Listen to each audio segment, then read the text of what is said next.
welcome to Real Reds. It is me, Sam. It's just me today. I'm just going to check I can hear myself. Yes, I can. That's all good. How are we all in the chat? Brian, Crab, Your Place in the Cosmos / Grey. How are we all? Hope we're all good. Just wanted to give you a bit of a news show today because there's a couple of people who are off at the minute. Various things, personal stuff. Nick is at a party, I believe.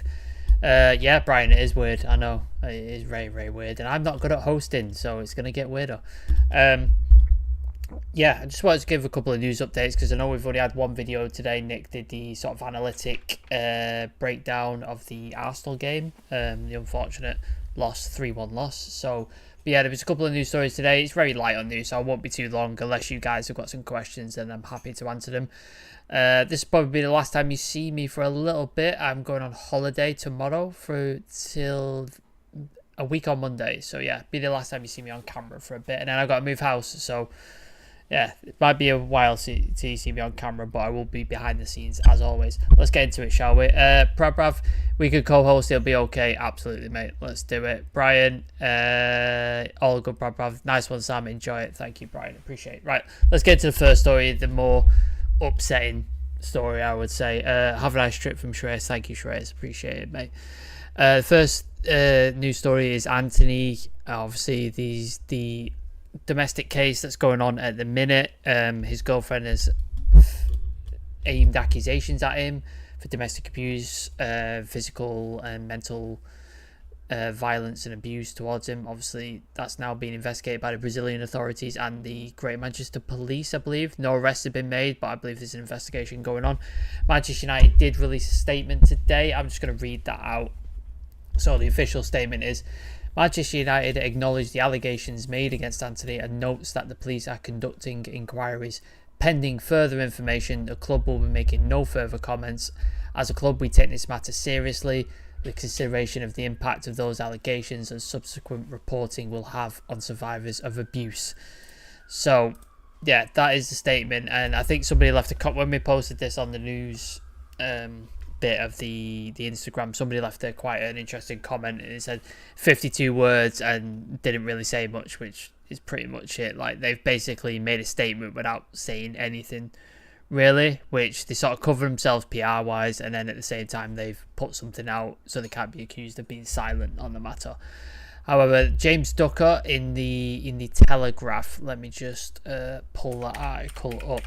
He sort of provided some further information on the story itself in terms of how people at United are reacting. So James Ducker in the Telegraph has said Manchester United have resisted calls to suspend Manchester United when from charities who deal with domestic abuse and deal with trauma and that kind of stuff. Clubs say treating the matter seriously and considering the impact of the allegations on survivors of abuse. The PFA, which is the Professional Footballers Association, they're basically the union for professional footballers who play in a professional league, whether that's the Premier League, Championship, League One, etc. They're understood to have had talks at United today to discuss the matter. So the fact that they're involved is something like this is a serious deal and it's not going away anytime soon. The fact that the PFA is involved. That was the sort of James Ducker update. In terms of my opinion, like, this is very different from the Mason Greenwood situation. Like, the Mason Greenwood situation, it was clear evidence. We all heard the audio tape. We heard there was no sort of denial in that, and absolute disgraceful. And it's like, it's not something where we can sort of like pretend we didn't hear it or pretend it's not what we heard on the tape. But this situation is a little bit different. It's a very much a he said, she said situation. The evidence isn't massively sort of compelling where it's clear what happened. It's a lot of text messages and a lot of sort of pictures on her end with no sort of definitive proof if that has come from Antony and and if it's the true case, because nobody else has come out and spoken about it. Again, he has denied the accusations twice and has released statements to such to say that he did not do this and this is not the way it's happened. So it's a matter for the courts at the minute. I don't want to make a judgment on it because, again, we don't know what happened. It's her word against his word. And in that case, you just kind of have to let the authorities deal with it, the legal process, the courts, police, etc. And we'll see what happens. I think if he does get either charged or arrested or something like that, I believe the club probably would suspend him pending the investigation, much like they did with Greenwood when he was charged. But again, it's a very different situation to the Greenwood situation, as there's no clear sort of evidence that we are aware of. There might be stuff behind the scenes that we don't know that's not been released, but at the minute, that's the way we've got to kind of treat it. So I don't think it's fair to put out accusations that she's lying or that he's lying and he's done it. I don't think it's fair to do either of those. So I think at the minute, we've just got to kind of wait and see what happens. But yeah, it's a difficult situation just because when you think Man United have not got enough drama going on, that comes out and it's it's difficult. But I'll read a couple of comments and then we'll sort of go on to the next thing. Proud Brav, the Antony shit first bubbled up in summer, knew this smelt funky and will bubble up later. Hierarchy is totally inept at running the club, more so handling complex situations like this. They know how to make a mess of everything. Absolutely, mate. They could not fight their way out of a wet paper bag, these guys.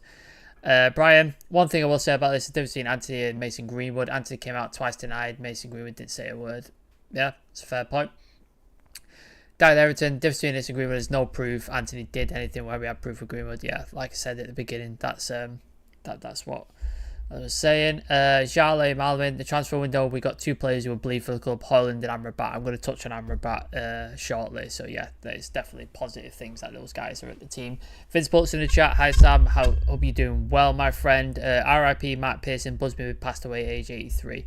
Yeah, RIP to that guy, Busby, Babes legend. I'm sure he'd be sorely missed by his family and people who sort of grew up watching the Busby Babes as well. But yeah, let's move on to the next story. Amrabat did his first sort of bit media with Manchester United. I believe it was at Carrington from the shots and stuff like that. I think it was at Carrington.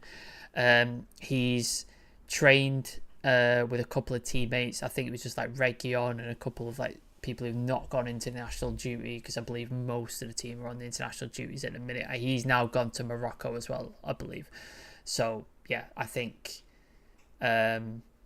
he will sort of see most of the teammates when he comes back. Scoreboard, we shouldn't play Harry Maguire either, found guilty by a Greek court. Why are we playing him? Yeah, I think his case is a little more is quite different. I believe he got in a fight with a police officer. He was protecting his sister, I believe. I don't know the full situation, so it's a bit hard to sort of tar everybody with the same brush. I think it's depending on the circumstance. But yeah, if you haven't seen the interview, I'm going to run through a couple of quotes, but I believe it's on like the Manchester United website and then MUTV if you want to check it out. But I'll run through a couple of quotes anyway, just so you can see. Actually, I'll get my phone up because I can't see it on that screen because my camera's in the way. Here we go. Let's have a look.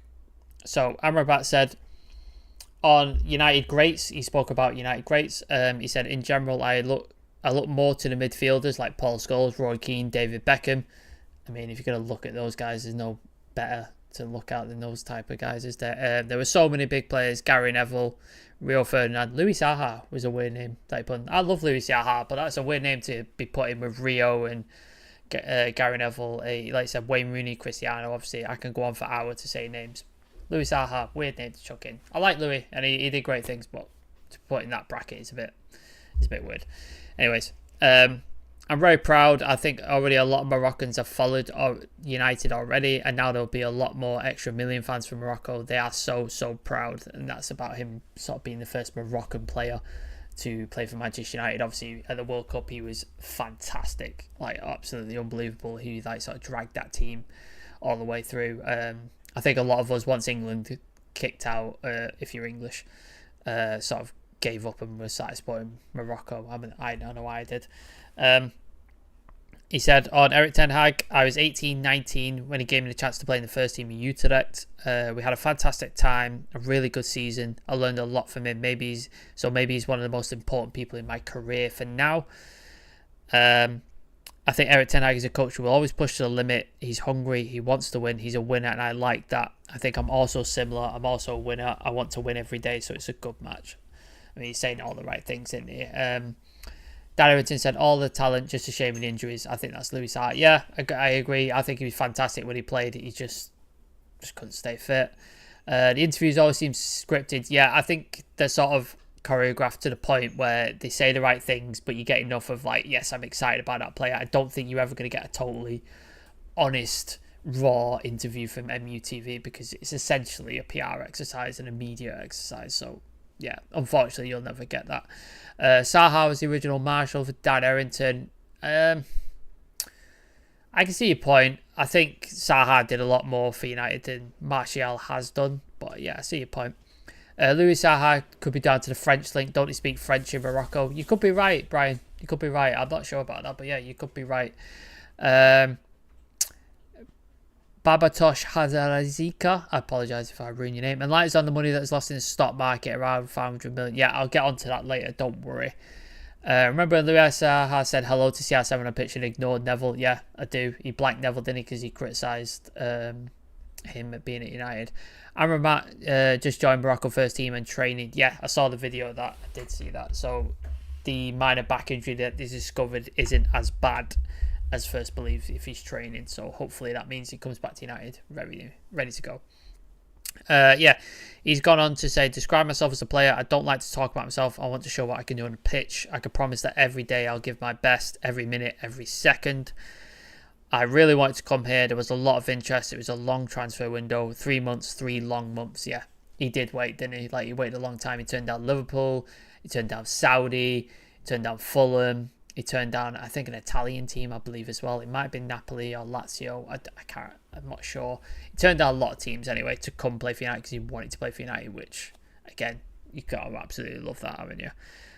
He said, I've met a few teammates who welcomed me well. I can't wait to get started. And asked what it's like being finally a Man United player. He said, fantastic. I don't need to mention how big this club is. It's like a dream. It's always great when they're a fan of the club and they're playing for the club is a dream for them. He said, I played in the Champions League with Feyenoord and Club Bruges. Not for the last 4 years at Fiorentina. I missed it, so I'm happy to be in the biggest competition. He said, off the pitch, I'm very relaxed. I like to laugh. On the pitch, I'm a winner. I want to improve every day. When I go to training, I want to learn and become a better player than the day before. So he's saying everything you want to hear, which is exactly what you want with a brand new player. Like a brand new player, you want him to work hard. You want him to put everything on the pitch and give everything for the badge, which is what he seems like he wants to do.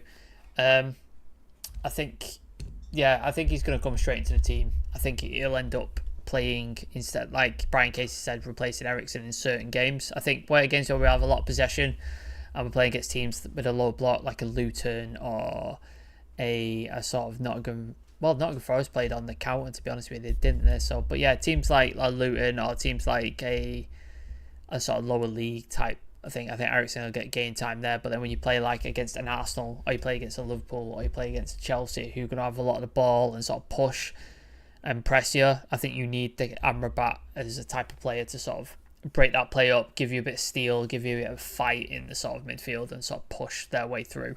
So I think, yeah, that's sort of the best way. Next story. Let me just drag this up. Ballon d'Or list has been released. There's a couple of interesting players on it. And there's a couple of interesting admissions as well.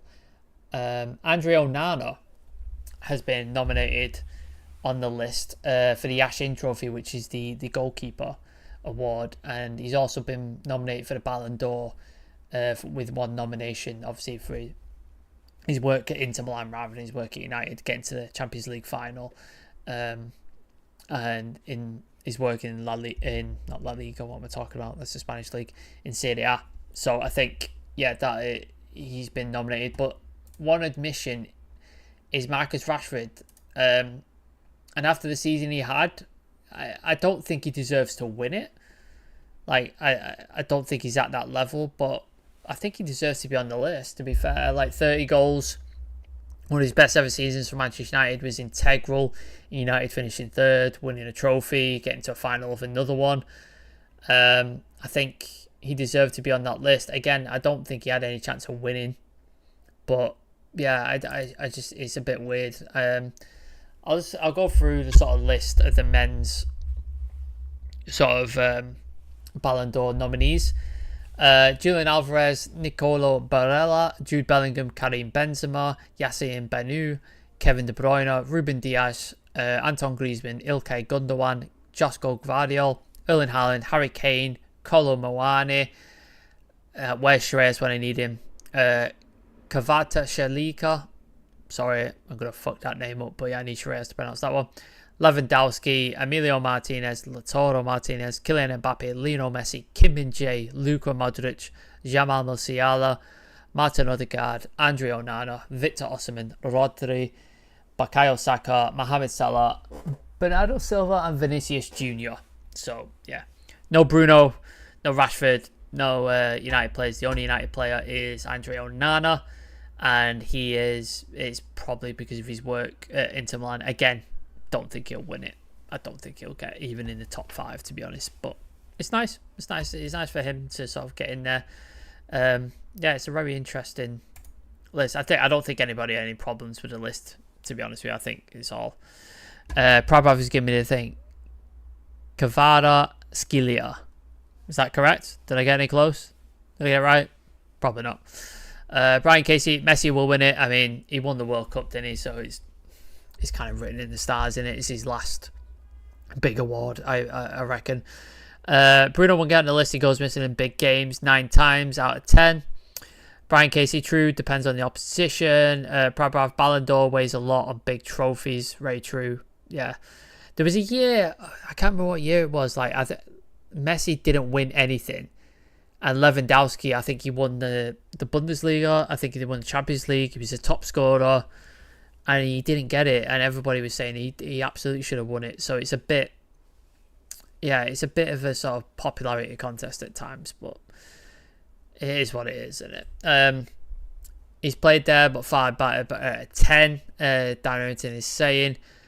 COVID year UTFI, yes, that was the one. Yeah, I remember that. I think he was robbed a bit. Lewandowski definitely should have won it that year, but it is what it is. Prabhav was saying perfect, nice one. Appreciate that, mate. Thank you for helping me out there. Let's have a look. I'm just double checking I've not missed anything. Let's have a look. Oh, Eric Bailly has left. He's signed on a free transfer for Besiktas from Manchester United. He left a statement on his Twitter, I believe. He said, "As I leave this club after many years, incredible memories, outstanding teammates and trophies." I mean, very minimal on the trophies, wasn't it? But yeah. I want to express my profound gratitude. This chapter may be closing, but the friendships and memories forever remain in my heart. The fans here, the real champions. Thanks. That's what you can say about Eric Bailly. He was consistently injured, made a glass, and when he played, it was absolute chaos. This is a guy who did bicycle kicks in his own box to clear, would drop kick people, get red cards, bookings, God knows what else, and was just an absolute psychopath. But I think I'll have fond memories of him, and I liked when he played. There was a moment for a few games where you thought he was one of our best centre backs, but again, just couldn't stay fit. A lot like the players that come through and just couldn't stay fit. UTFR, I saw Eric and Rojo absolutely destroy Chelsea at home. They're both mint. Yeah, like that is prison FC, that centre back pairing, in it. Because we spoke about Rojo so many times on this channel, how absolutely out of his mind he is. I've said the story about the toast and the documentary many a time, and we cut that into a reel, and he actually saw it on Instagram and liked it. So yeah, I love Rojo forever, and Eric Bailly always been one of those players where you're like, oh yeah, do you remember him? How mental he was. So Brian, complete carnage, but we loved it. Absolutely, mate. I agree with that. A quick update on Lisandro Martinez. He went down in the Arsenal game holding his ankle, which I believe was the same ankle that he had an injury in. I think, did he tear a ligament or did he break something? I can't remember what the actual injury was, but he went down in the Arsenal game, and I think we all feared the worst, and we're basically like, oh God, has he broken something? Has he injured it again? Has he redone it? He's had surgery on it, etc. But apparently he's fine. He was training with Argentina today, and then the Argentinian coach Lino Scaloni said Leach has suffered a foot problem. He had surgery a while ago, and in the last game he felt discomfort in that area. We've done studies. He is fine. Despite this, we don't want to rush him tomorrow. So he's absolutely fine. training with Argentina. It'd be good as long as he don't get injured in the Argentinian game. He should be fine to come back, which is a relief because otherwise, we're then facing the prospect of Harry Maguire and Johnny Evans, which is how we finished the end of the Arsenal game, which nobody wants. I don't think the Leicester partnership from is it 2018? I think Maguire and Leicester, Maguire and Johnny Evans at Leicester. But yeah. I think that is it in terms of news. So unless you guys have got any quick questions, don't have to be football related, just chuck anything at me. If not, I can sign off for the night and leave you guys to your night. But yeah, Marcus Rashford, 56 appearances, 30 goals, 11 assists. That was his stats from last season. So is that Ballon d'Or type form? I don't know. You guys tell me. You guys let me know. UTFR is saying Scaloni said he won't risk him. Yeah, that was in the statement. Prabrav, this means both Eric and Rojo have called him out for being shit. Yeah, fair enough. Scoreboard, if the Glazers plan to take United private, wouldn't they want the share price as low as possible? Are they planning to take it private? I've not heard that. I'll have to have a look into that. But yeah, if that's the case, then yeah, they definitely would. Prabrav, what music have you been listening to lately? What have I been listening to? Let's have a look at my Spotify. Let's have a gander. I have been listening to 408, which is a pop punk band. Holding Absence, which is like an emo post-hardcore. Magnolia Park, which is a bit more pop punk. Chitty Bang, which is a rapper. 111, Australian rap group. Yeah, a couple of bits and pieces. A lot of stuff. Let's have a look. Yes, Prab. He said it in an interview. He said he went into the office to Ollie and said Maguire is shit and he shouldn't be playing. You know what? I love him even more for that. Absolutely love him even more for that. Fucking build the guy a statue. Which WWE wrestler has the best music? Current, Brian? Or like in history? Because in history it has to be the Brood, doesn't it? Like Gangrel, Edge and Christian coming up from the floor with the flames and that music. I think that is top tier. I don't think there's anything that could beat that. At the minute, Edge. I really like Edge because it's just it's a classic. Like you just get excited. I always remember the return after 9 years. I think that was the Royal Rumble. I think that was really, really fun. Chitty Bangy was great. It's on YouTube, UTFR. Hulk Hogan has the best music. Come on, UTFR. I'm a real American. Terrible music. I'm trying to think of like other theme songs that I really liked. But yeah, The Brood with Gangrel was fucking phenomenal. Absolutely phenomenal. DX, you gotta love DX, man. Like the Run DMC remix of DX when they did the WWE Aggression album, they remixed all the songs. I think they were really, really good. And then Triple H's old one. I don't like the Motorhead one. Play the game, but I like the old one, My Time. I thought that was excellent. I thought it was very underrated, but I think that's just my shitty music taste. UTFR, Undertaker with a Kid Rock, that was a banger. And Limp Bizkit one, Rolling, they were definite bangers. I agree with you there. Definitely agree with you. DX was the last best thing they did. I think they've done some good stuff since DX. I think CM Punk, Summer of Punk was very good storyline. I enjoyed that. Daniel Bryan's sort of run where he got like continually knocked down. I thought that was pretty decent. It'll never reach the heights of like the Attitude Era, obviously, but they've had some moments. I really like in AEW at the minute. I don't know if anybody watches. I know this has turned into a wrestling podcast. I probably should start that channel, shouldn't I? Because it always sort of turns to wrestling. But yeah, I'm loving AEW at the minute. I loved All In Wembley Stadium. That was fantastic to watch. All Out as well at the weekend. Really, really fun to watch. So yeah, I'm liking AEW at the minute. I don't watch WWE, but it is what it is. Hulk Hogan was tongue-in-cheek for the Dirty Glazers. Yeah, that's what they should come out to if they ever decide to show up at Old Trafford and get booed to fuck. Rock, Stone Cold, Triple H was peak WWE. Yeah, I remember that. Absolutely remember that. Did I watch Hogan on Rogan? No, I didn't.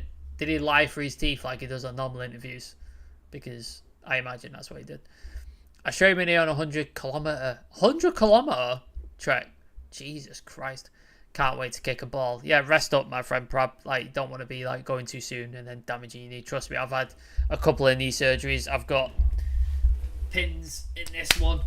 So yeah, don't go back too soon and fuck your knee up because it's not a fun process. Is there any more questions?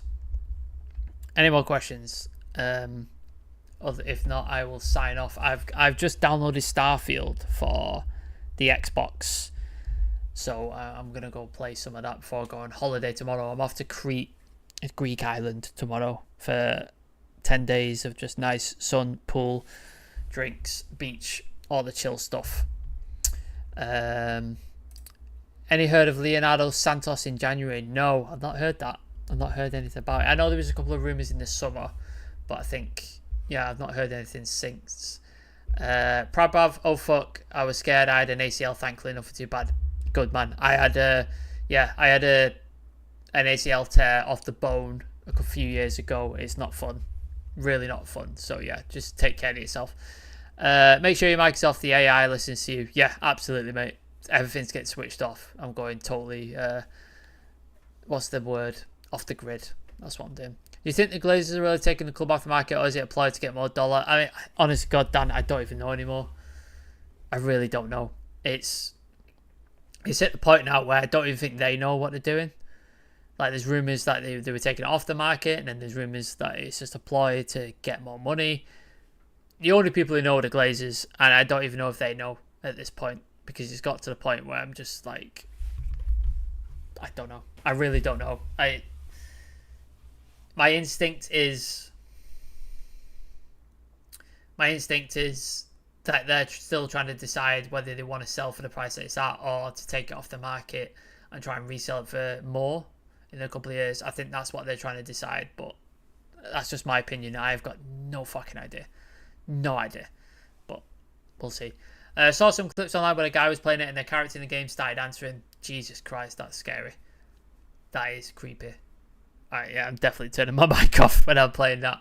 But yeah, if that's all your questions, guys, I'm going to wrap up because I've been on a bit longer than I planned to be. But I wanted to give you guys some content. What has he said? Breakfast, lunch and dinner, breakfast, dinner and tea. It's breakfast, lunch and tea. When you're in Manchester, it's breakfast, lunch and tea. But when can we hear something positive on Takeover? Mate, I'm dying for it. Honestly, I'm dying for it. I wish there was something I could report. I wish I could bring something to you that was positive. I really, really do, because I want it as well. So they won't get much, surely. Club will be in debt and more spending it. You'd think so. You would think so. You really would. But again, we're all guessing. Most of the journalists are guessing. Most of the people who claim to be ITK are guessing. Everybody's guessing. The only people who know are the Glazers. They're the only ones. And so until they come out, we'll see. 2027 from Brian. Just going to denial about the ownership prob. Yeah, let's just pretend it's not happening. Kangan, I said earlier, I think they're trying to work out whether they want to settle for the 5.6 I think Qatar offered them, or they're going to pull it off the market and believe they're going to get more because you've got the expansion of the Club World Cup, Champions League, more money, and the AI technology with VR players possibly wearing cameras, etc., and they can charge more money, etc. I think that's what they're thinking about, but I'm just guessing. I have no clue. I'm not ITK. I don't have any clue. I'm just literally guessing. You really think Glazers know? Mate, I've no idea. I don't know. I don't know if they know. I don't know if the journalists know. It's just, yeah, it's crazy. I don't see the Casemiro Real Madrid. What is your thoughts? This season, no. He's not been great so far, but hopefully he steps up and becomes better as the season goes on, because we really need him. We have now got Amrabat in, which is good because he can get rest and we can switch it up, and maybe he plays better with Amrabat next to him. We'll see what happens when Amrabat comes to the team, but that'll be interesting. They are a different type of parasite. Yeah, they are bacteria and virus of the worst kind, the Glazers. They are terrible, terrible football owners and shitty human beings. But yeah, that is That is a hell of a thing to end on.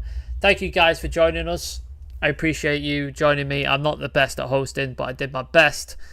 I tried to bring you some content because I know I want to give you something to watch or something to sort of enjoy. That's why we do the channel, and it's always nice when you guys show up, the sort of familiar faces, Dan, Prabhav, Brian, UTFR, all you guys, we appreciate it. And the new people I've not seen, Babatosh, not seen you before, hope you subscribe, mate, appreciate it. Kangan, not seen you before, appreciate it, hope you subscribe as well. There'll be somebody back tomorrow, I'm sure. I will be on a plane in the afternoon, but I'm sure there will be other people doing news, doing shows, etc. And I will see you guys in a couple of weeks. Thank you for all the nice words. Thank you for the appreciation and the comments and stuff like that. But yeah, drop us a follows on all the socials if you don't already. All at the bottom there.